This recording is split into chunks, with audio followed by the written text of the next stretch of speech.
Jesus se lewe kyk, soos dit vir ons beskryf is in die evangelies, dan sien ons hy het 'n sekere manier gehad waarop hy geleef het.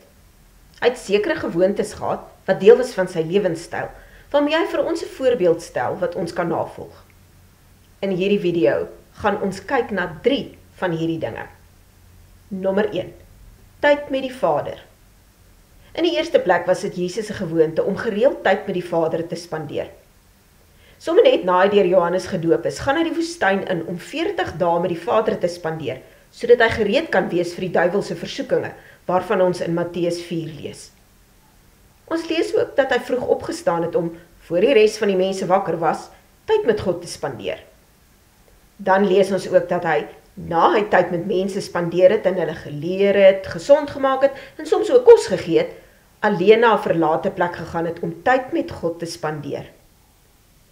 Hierdie gewoonte van Jesus het hom gehelp om te weet wie hy is, wat hy veronderstel was om te doen en ook hoe hy dit moes doen. Dit het hom die krag en wysheid gegee wat hy nodig gehad het. Dit het hom ook gehelp om gefokus te bly op die Vader, om maar 'n paar dinge te noem. Ek en jy moet Jesus se voorbeeld volg en 'n gereelde tyd met die Vader spandeer. Sonder gereelde tyd met God gaan ons lewens maklik uitmekaar val wanneer dinge in die lewe swaar raak. Nommer 2.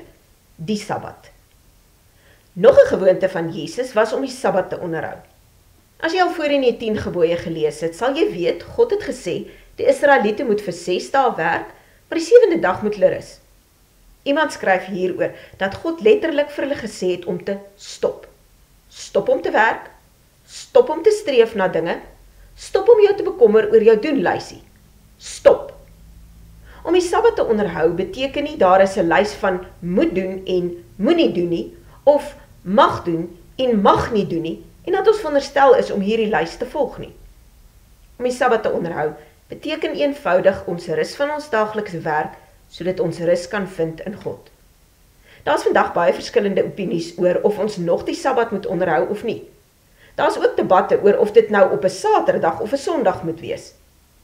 Ek wil nie met enigiemand stry hieroor nie, maar as ek na die Sabbat kyk as 'n dag waarop ek rus van dit wat ek gewoonlik doen, sodat ek my rus in God kan vind, dan is om die Sabbat te onderhou verseker 'n goeie idee. Nommer 3. Nooit haastig nie. Dit het my al voorheen opgeval dat Jesus baie geduldig was. Dink maar in die dag toe hy op pad was na Jairus se huis om sy dogtertjie te gaan gesond maak. Langs die pad word hy egter onderbreek deur die vrou wat aan bloedvloeiing gely het, wat aan sy kleed raak en gesond word.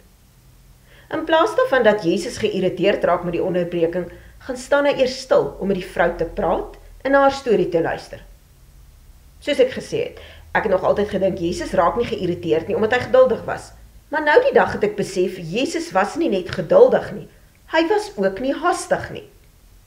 In sy boek, The Ruthless Elimination of Hurry, skryf John Mark Comer, dat mense wat haastig is, sukkel om dinge soos liefde, vrede, geduld, vreugde, ensovoorts uit te leef. Die vrug van die Gees is eenvoudig nie versoenbaar met haas nie. Ons kan dus by Jesus leer, om nie so haastig deur die lewe te gaan nie.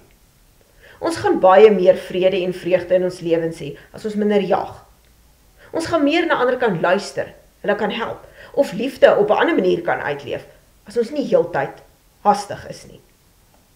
Daar is nog baie ander dinge wat ons by Jesus kan leer, deur te kyk na die manier hoe hy sy lewe geleef het. Ek wil jou vandag uitdaag om, wanneer jy deur die evangelies lees, te kyk wat jy raak sien.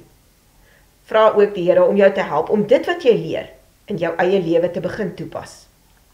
En as hierdie boodskap vir jou iets beteken het, deel dit dan met iemand anders. Teken ook in op ons kanaal vir meer boodskappe en wenke. Baie seën vir jou, en mag jy vandag nog Jesus se lewenstyl ook joune maak, deur die voorbeeld wat hy vir ons in die Bybel gee, na te volg.